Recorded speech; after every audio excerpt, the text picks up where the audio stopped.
नहीं करना चाहिए, संध्या के समय पर सोना नहीं चाहिए, संध्या के समय पर गलत काम नहीं करना चाहिए, संध्या के समय केवल एक ही काम करो, क्या भजन करो, क्यों महादेव विचरण कर रहे हैं। प्रातः काल समय ब्रह्म मुहूर्त विष्णु भगवान का होता है, इसलिए उस समय भी कहते हैं कि जग करके विष्णु भगवान को प्रणाम करना चाहिए।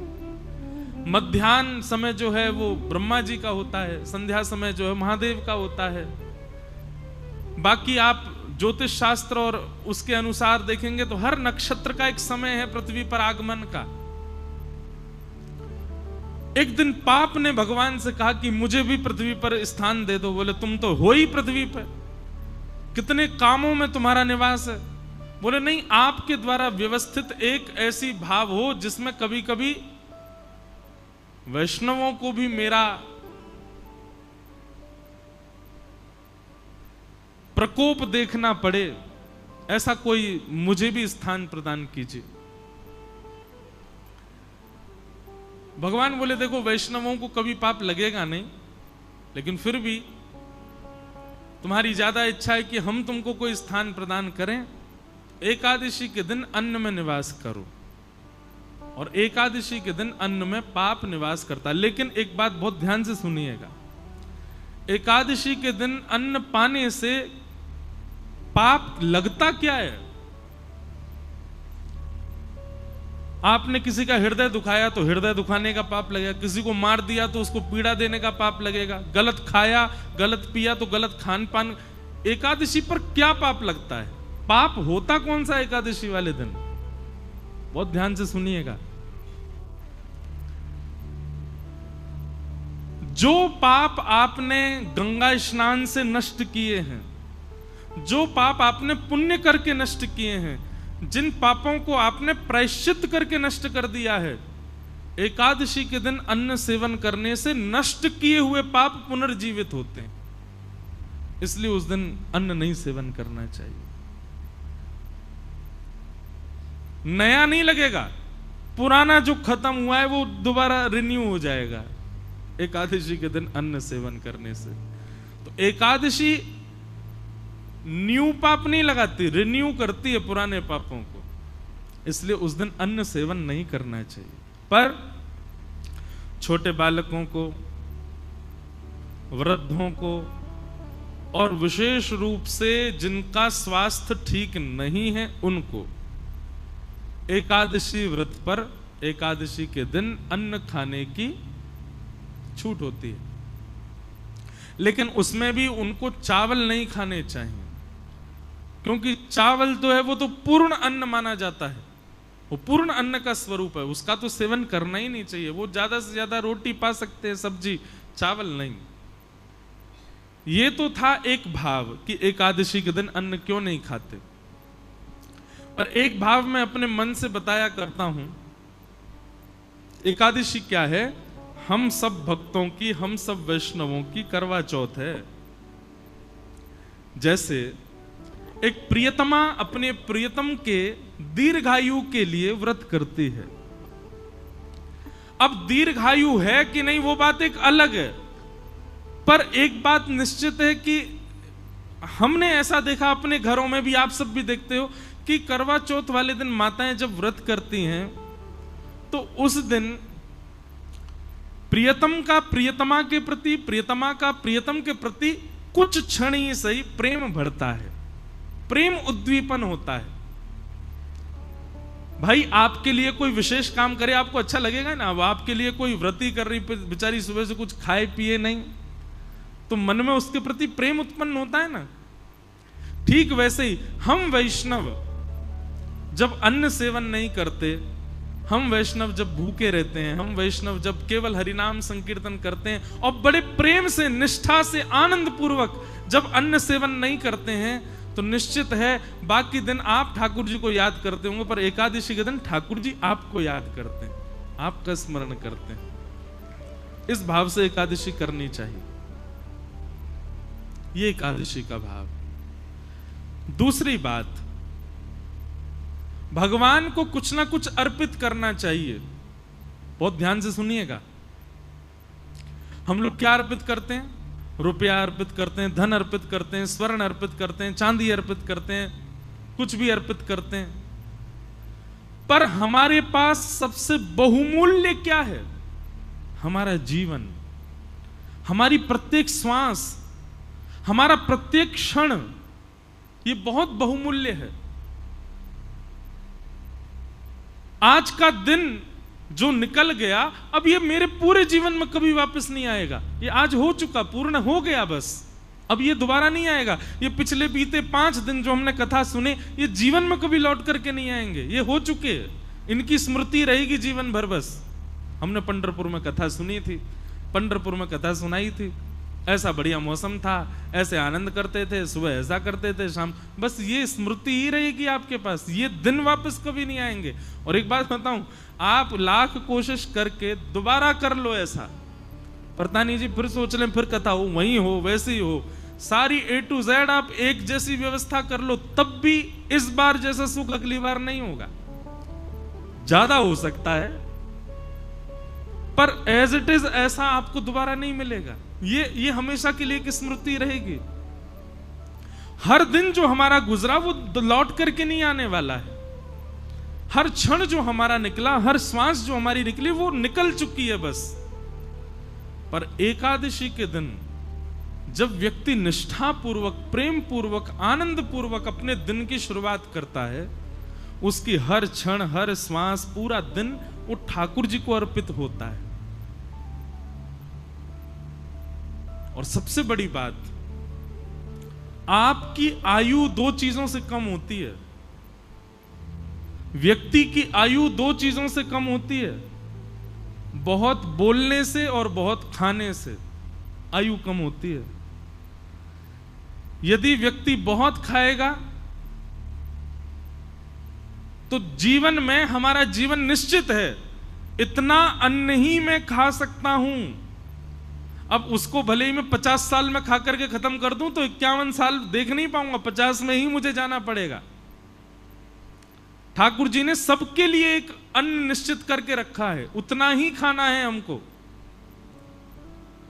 लेकिन व्यक्ति जब एकादशी का व्रत करता है तो व्रत वाले दिन अन्न नहीं खाता, और अन्न ना खाने से उसकी जो 1 दिन की आयु है वो बच जाती है। लेकिन वो 1 दिन की आयु एकादशी करने से ऐसा नहीं आपको बाद में मिलेगी, वो 1 दिन की आयु ठाकुर जी के चरणों में अर्पित हो जाती है। व्यक्ति ने अपना 1 दिन प्रदान कर दिया ठाकुर जी को। नाथ, मेरी प्राण सबसे बहुमूल्य, मेरी आयु बहुत बहुमूल्य है, मैं अपनी आयु 1 दिन की ही कर, अब इससे ज्यादा तो क्या करूं, महा कलयुगी पापी जीव हूं मैं, पूरी तो दे ही नहीं पा रहा। कम से कम महीना में ये 2 बार की एकादशी की 2 दिन की आयु आपको प्रदान कर रहा हूं। ठाकुर जी को चाहिए नहीं, पर प्रियतम को प्रसन्न करने के लिए कुछ तो बहुमूल्य दें, तो हम अपनी आयु ठाकुर जी को अर्पित करते हैं कि नाथ ही आयु आपके। अच्छा, आयु ठाकुर जी को देते हैं मतलब अपना 1 दिन पूरा हम ठाकुर जी को दे चुके हैं। हमारे जीवन में 365 दिन है, हर दिन हम किसी ना किसी को दे रखे हैं। विशेष रूप से किसको दे रखा है? 2 लोगों को, एक तो लक्ष्मी को, दूसरा अन्न को। इन दोनों को हम हर दिन देते हैं, अन्न को भी हर दिन देते हैं, लक्ष्मी को भी हर दिन देते हैं। लेकिन ये एकादशी के दिन जब आप व्रत करते हो तो पूरा दिन ठाकुर जी को अर्पित हो जाता है, ठाकुर जी को दे दिया जाता है। एक प्रकार का महादान भी है एकादशी का व्रत करना। वैष्णवों के अंदर 3 निष्ठा होनी चाहिए। पहली नाम जप निष्ठा, दूसरी एकादशी निष्ठा, और तीसरी तुलसी माला पहनने की निष्ठा, तुलसी निष्ठा। अगर आप 3 निष्ठाओं में निष्पन्न हो तो आप वैष्णव हो। तो इस प्रकार से एकादशी व्रत का महात्म और महत्व बतलाया गया। व्यक्ति की सामर्थ्य हो तो उसको निश्चित ही एकादशी करनी चाहिए। और मैं बार बार एक ही बात कह रहा हूं, प्रसन्नता पूर्वक, गौरव करके और बहुत एक्साइटमेंट में एकादशी का व्रत किया करो। कहीं सुबह उठते ही महाराज पता चल गई नाश्ते में क्या बनाया, बोले आज तो बेटा नाश्ता में फल मिलेंगे, क्यों एकादशी, और आपको अरे आज एकादशी है, उसी समय तोड़ देना एकादशी। और तोड़ क्या देना, टूट ही गई एकादशी। जैसे ही आपकी निष्ठा विफल हुई, एकादशी टूट जाती है। लोग सोचते हैं नमक खाने से, जे खाने से एकादशी टूटती है। नहीं, आप जैसे ही अश्रद्धा रखते हैं, 1% भी अश्रद्धा होती है, उसी समय आपकी एकादशी टूट जाती है, आपका व्रत टूट जाता है। दूसरी बात, व्रत कब टूटता है? अब आप अन्न ना खाने को तो इतनी प्रायोरिटी दे रहे हो, नहीं नहीं नहीं अन्न नहीं खाना है, आज तो एकादशी जे, और वैसे बेचारे किसी का हृदय दुखा रहे हो, किसी को गालियों पे गालियां दिए जा रहे हो, किसी का हक मार रहे हो, किसी के साथ में बुरा कर रहे हो। क्षमा करो, ऐसी एकादशी बिल्कुल मत रखो। एकादशी को भी रहता होगा कि भाई ऐसे व्यक्ति के पास मैं रहूं क्यों जो इतना बुरा करे। मतलब एक दिन तो आप कम से कम, जैसे हॉलीडे होता है ना, छुट्टी होती है, एकादशी के दिन अपने अवगुणों को छुट्टी रखा करो। आज चाहे कोई कुछ कर ले, पत्नी कितना भी चल, मैं क्रोध ही नहीं करूंगा। बच्चे चाहे कुछ भी कर ले, आज क्रोध नहीं करना, आज क्रोध की छुट्टी है। पता चला पूरा परिवार इंतजार कर रहा है एकादशी कब आएगी, उस दिन क्रोध तो करेंगे नहीं। अच्छा देखो कितना अच्छा व्रत। मैं तो कहता हूं कथा में कि एकादशी पर केवल अन्न छोड़ने वाला नियम नहीं, 2-4 नियम और करो। जैसे पूरे दिन मुस्कुराहट रखो मुख पर, चाहे कुछ हो जाए आप प्रसन्न ही रहो। कितना अच्छा, ऐसी एकादशी करो। व्रत है, बोले काय बात का व्रत है? प्रसन्न रहने का व्रत है। आज प्रसन्न ही रहूंगा मैं। बच्चे बेचारे ऊधम मचा रहे हैं और आप मुस्कुरा करके देख रहे हो। उसने गिलास तोड़ दिया, आप खुश हो। द्वादशी आने दे बेटा, तुझे देखता हूं मैं, रुक जा, आज कर ले तेरा जो मन है। बहुत बढ़िया, आनंद करो। ऐसा नहीं, एक भाव है, प्रसन्न रहो।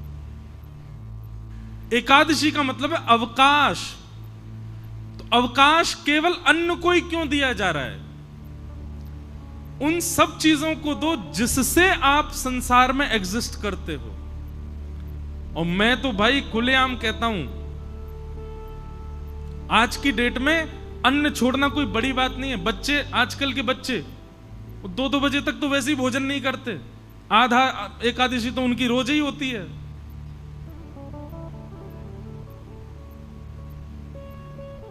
भूखा रहना कोई बड़ी बात नहीं है आज की डेट में।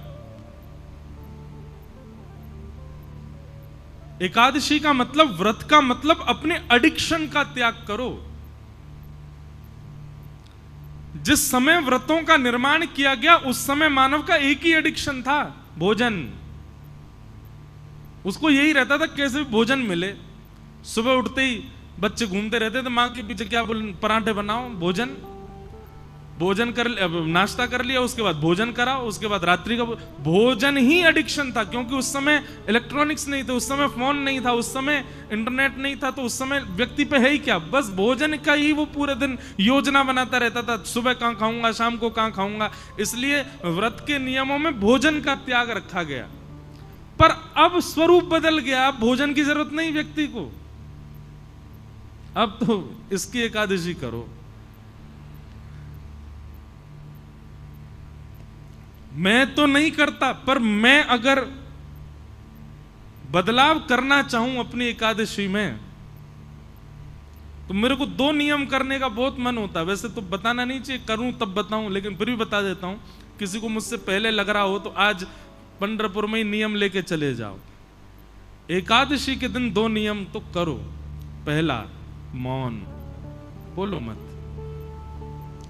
और ये आपके ऑफिस को, ये आपके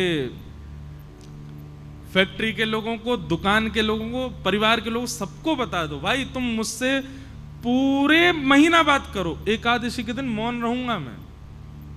और दूसरा, एकादशी के दिन इसका प्रयोग मत करो। और करो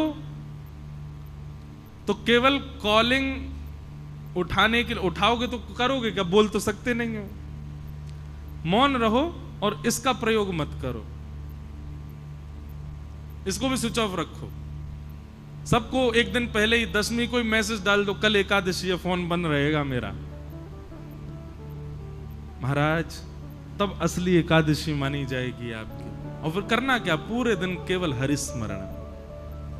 सुबह जगन्नाथ जी के स्मरण से प्रारंभ करो, मध्याह्न द्वारिका जी का स्मरण करके, दोपहर में व्रजमंडल का स्मरण करो, सब कथाएं आदि श्रवण करते हुए रात्रि में पंढरीनाथ भगवान का स्मरण करके फिर अपनी एकादशी को विश्राम दो। ये है मूल एकादशी, है वास्तविक एकादशी। एकादशी को लोगों ने आजकल फैशन के रूप में एकादशी कर रहे हैं, उसका भी एक रूप बना लिया है, उसको भी एक एंजॉयमेंट। ठीक है, एंजॉय तो करना है, पर भगवत स्मृति के साथ में करना है। और आज की डेट में क्षमा कीजिएगा, भगवत स्मृति में सबसे बड़ी बाधा है ये, सबसे बड़ी बाधा। अब प्रयोग करने के ऊपर है, आप किस रूप से उसका प्रयोग करते हो। तो एकादशी व्रत करो, और व्रत किसका करो, अपने एडिक्शन का व्रत करो, अपने बुरी भावनाओं का व्रत करो, अपनी बुरी आदतों का व्रत करो, उन सब बातों का व्रत करो जिनके बिना आप रह ही नहीं पाते हो। उनका व्रत एकादशी के दिन हो, तब आपकी मूल एकादशी।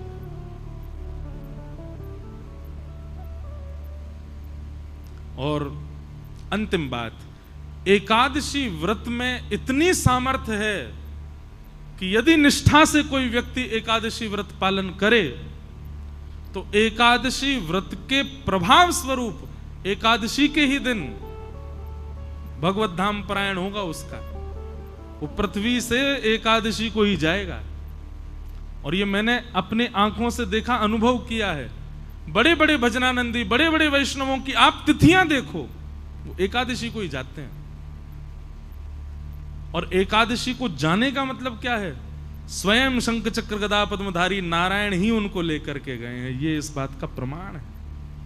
तो एकादशी व्रत में बहुत निष्ठा, एकादशी को सामान्य नहीं। पर अब बात आ जाए, हमने भी अभी शुरू की, पहले मैं भी नहीं रह पाता था, मुझे व्रत नहीं रहा जाता, पर बाद में धीरे धीरे समझ में आने लगी बातें, तो फिर रहना प्रारंभ किया। सौभाग्य करके व्रत रहते हैं।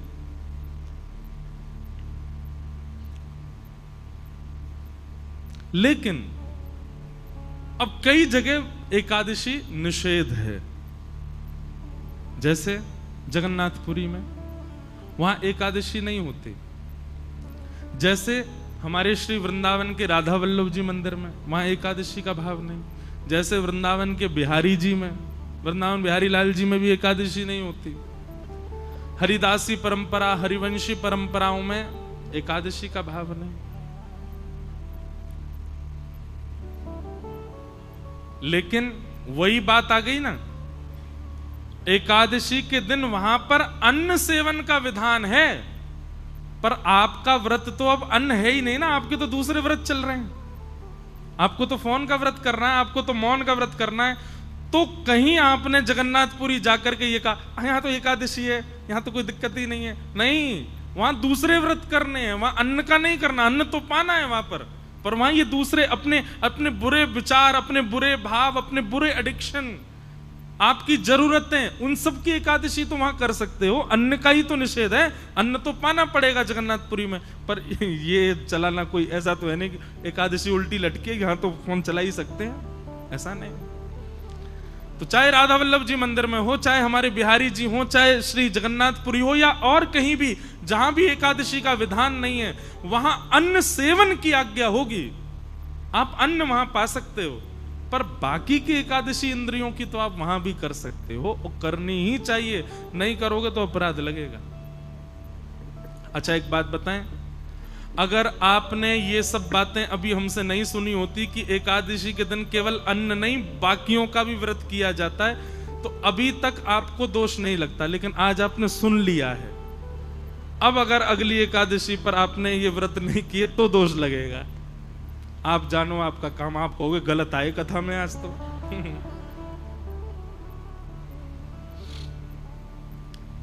अब सुन लिया है ना आपने, अब तो आपको पालन करना पड़ेगा। फोन ही नहीं, चलो आप कहोगे ऐसा हमारा काम है कि बिना फोन के तो एक दिन नहीं चलेगा। वैसे तो व्रत ऐसा ही होना चाहिए जिससे एक दिन चले ही नहीं पाए, उसी का व्रत करो। वही तो व्रत है फिर। लेकिन फिर भी कुछ न कुछ नियम ऐसे बनाओ। केवल जीव की क्यों होती है एकादशी? ये 10 इंद्रियां हैं, 10 में से चुनिए और हर एक की एकादशी करवाओ। आंखों की भी, कानों की भी, जीव की भी, त्वचा की भी, हाथ की भी, पैर की भी, अपनी गुप्त इंद्रियों की भी एकादशी करो। एकादशी ठाकुर जी उस दिन आंख खोल करके देखते हैं ठाकुर जी कौन कौन मुझे याद कर रहा है। इसलिए एकादशी व्रत करो, कंठी माला पहनो, तुलसी व्रत करो और नाम जप करो। ये 3 व्रत धारण करो। इस प्रकार एकादशी व्रत की बात बताई गई और अब यहां से प्रारंभ होता है रास पंचाध्याय, रास की कथा। बहुत सावधानी से सब लोग प्रसन्न मुद्रा में विराजिएगा। अच्छा, हमारी किसी ने कथा सुनी हो, हमने एक बात बताई है कथा में कि जब रास बिहार होता है ना, तो किशोरी जी की जो नृत्य की मुद्रा है ना, किशोरी जी जब नृत्य करती हैं तो उनकी ऐसे भुजा रहती हैं। किशोरी जी उर्ध बाहु होकर के नृत्य करती हैं और ठाकुर जी ऐसे ही नृत्य करते हैं। यही इनका स्वरूप है, नाचने का यही तरीका है ठाकुर जी का। इसीलिए रास बिहार करते करते किशोरी जी ऐसे नाच रही थी, ठाकुर जी ऐसे नाच रहे थे। जब दोनों समीप होके एक हुए तो बाम अंग में श्री जी और दाहिने अंग में ठाकुर जी प्रकट हो गए, श्रीनाथ जी। वही है हमारे श्रीनाथ जी। ये श्रीनाथ जी जो हैं ये अलग नहीं है, किशोरी जी और ठाकुर जी का मिलित स्वरूप है। ये बाम अंग जो है ये किशोरी जी हैं। इस प्रकार से बुझाए ठाकुर। कल हमारे लाल जी आए थे ना, उनका बाम अंग जो है, मेरे को कई लोग कहते हैं लाल जी के साथ में लाडली जी को भी रखो महाराज। मैंने कि तुमको दिख नहीं रही है, लाडली जी हैं। ये लाडली जी तो हैं, आधी जो है, आधी नहीं कहेंगे। एक रसिक उसका एक और भाव बताते हैं कि श्रीनाथ जी का जो स्वरूप है वो कैसा है। किशोरी जी ऐसे हैं और श्री श्याम सुंदर ऐसे हैं। तो ये हिस्सा और ये हिस्सा दोनों एक हुए, तब श्रीनाथ जी का रूप प्रकट हुआ। एक दूसरे को सन्मुख खड़े हैं, तब श्री जी बाबा प्रकट हुए। बाम अंग जो है वो किशोरी जी है। तो ऐसे रास बिहार की कथा में आइए हम लोग प्रवेश करते हैं। हो जग पालन हार, जग तारण हार, वे ही हमारे श्रीनाथ जी हैं। जग पालन हार, जग तारण हार, वे ही हमारे श्रीनाथ जी हैं। आप सबको निमंत्रण दे दें। प्यारे गिरधर लाल जी कल आए थे। श्री गिरधर लाल जी का जन्मदिन होता है, जन्मोत्सव होता है मकर संक्रांति। और मकर संक्रांति अधिकतर जनवरी की 14 या 15 तारीख को ही आती है। तो 11 से लेकर के 17 जनवरी हर वर्ष का फिक्स है श्री गिरधर लाल जी का जन्मोत्सव। 7 दिन का होता है उत्सव, अलग अलग जगह होता है। इस बार श्री द्वारिका धाम में था 11 से 17 जनवरी। उससे पहले श्री अयोध्या जी में था 11 से 17 जनवरी। उससे पूर्व जगन्नाथपुरी में होना था पर कोविड की वजह से वृंदावन में हुआ। और उससे पहले पंढरपुर में होना था। और यही रुक्मणी विठल भक्त निवास, यही पूरा बुक करके गए थे।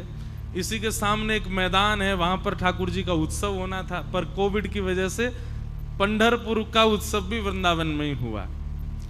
तो इस प्रकार ठाकुर जी के हर वर्ष उत्सव होते हैं। अगला उत्सव जो है मतलब 2025 में 11 से 17 जनवरी ठाकुर जी का, श्री गिरधर लाल जी का उत्सव है नाथ द्वार में।